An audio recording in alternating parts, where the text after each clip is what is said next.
Everyone, welcome to my YouTube channel origin coaching.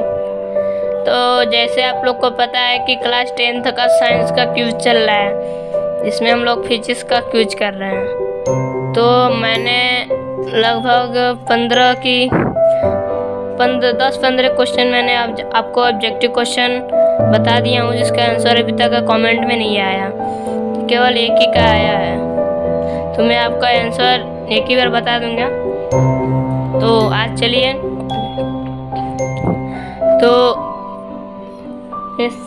तो देखिए पहला क्वेश्चन क्या है, क्या बोला है। देखिए पहला क्वेश्चन कि 1.5 वोल्ट विद्युत वाहक बल के सेल का आंतरिक प्रतिरोध तीनों में, ठीक। तो तीनों में क्या बोला है कि 1.5 वोल्ट विद्युत वाहक बल के सेल का आंतरिक प्रतिरोध तीनों में, तो सेल से प्राप्त धारा का अधिकतम मान कितना होगा, आप निकालिएगा। पहला ऑप्शन है कि 1.5 एम्पियर, दूसरा ऑप्शन है 0.5 एम्पियर, तीसरा है कि 3 एम्पियर और चौथा है 3 मिली एम्पियर, ठीक। तो आप कमेंट में आंसर दे सकते हैं जैसे मैंने आपको बताया। अब चलिए दूसरा क्वेश्चन पे,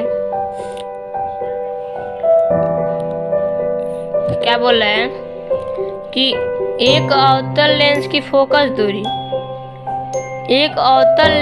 फोकस दूरी 5 मीटर है, तो इसकी क्षमता क्या होगी, ठीक। तो पहला ऑप्शन है 0.5, मतलब 0.2 डायोप्टर होता है, डायोप्टर डी को डायोप्टर बोला जाता है, और दूसरा है -0.2 डी, तीसरा है 2 डी और चौथा है 5 डी। डी को क्या पढ़ते हैं, डायोप्टर। चलिए अब तीसरा क्वेश्चन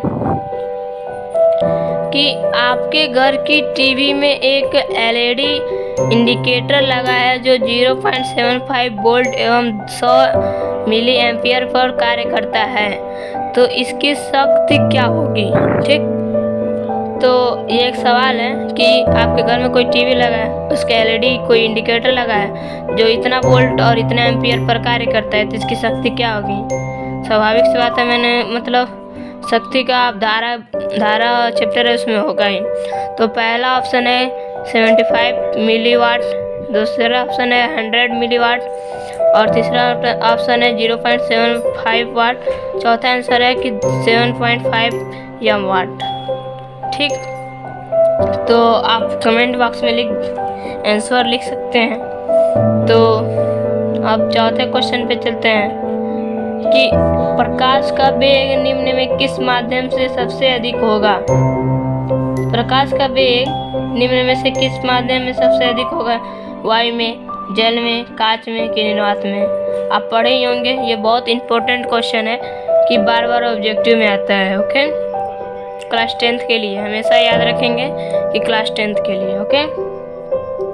देखिए क्या कह रहा है कि प्रकाश का वेग निम्न में से किस माध्यम से सबसे अधिक होगा।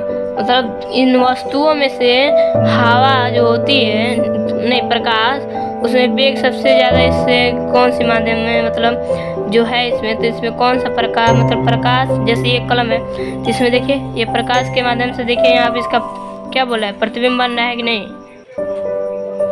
यह परछाई होता है, इसको कहते हैं। तो वही अगर इसके अंदर प्रकाश जा रहा है तो वही आपको बताना है कि इसमें वेग निम्न में किसका अधिक होगा वेग। और पांचवें क्वेश्चन पे चलते हैं।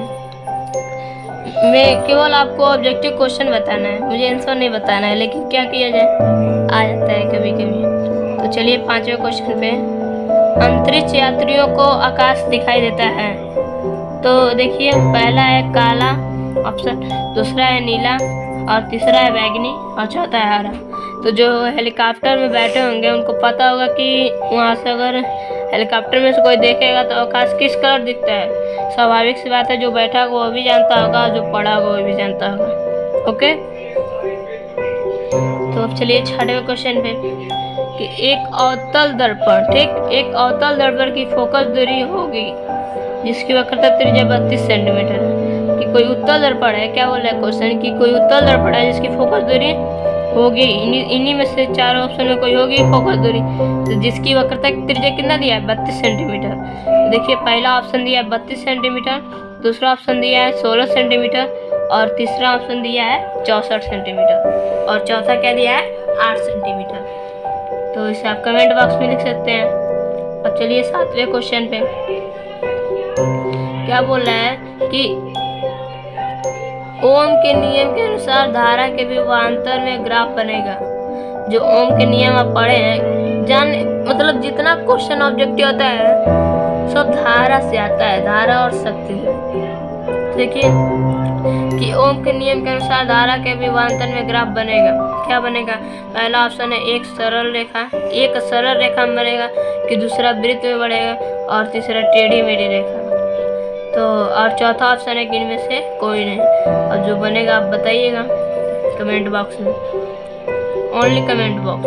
मैं आपको आंसर दूंगा तो आप मिला सकते हैं कौन सा सही है। ये एक प्रकार से आपका क्या हो रहा है, क्विज हो रहा है और ऑब्जेक्टिव क्वेश्चन जो आपके बोर्ड एग्जाम में आ सकते हैं, ये सोच कर ही इसको कर सकते हैं।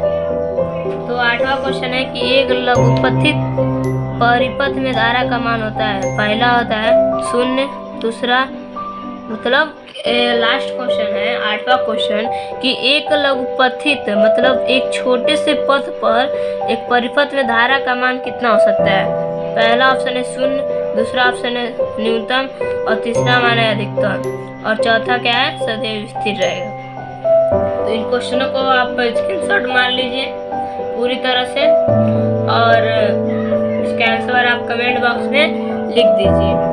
ओके, तो मैंने आप लोग से क्वेश्चन पूछा था कि आप लोग को मैथ इम्पोर्टेंट क्वेश्चन करवाया जाए कि फिजिक्स का न्यूमेरिकल कराया जाए, तो आप बता सकते हैं, कमेंट बॉक्स में लिख सकते हैं। ओके, तो कृपया इसे कमेंट बॉक्स में लिखें क्योंकि ये एक प्रकार का क्या है चुनाव ही है।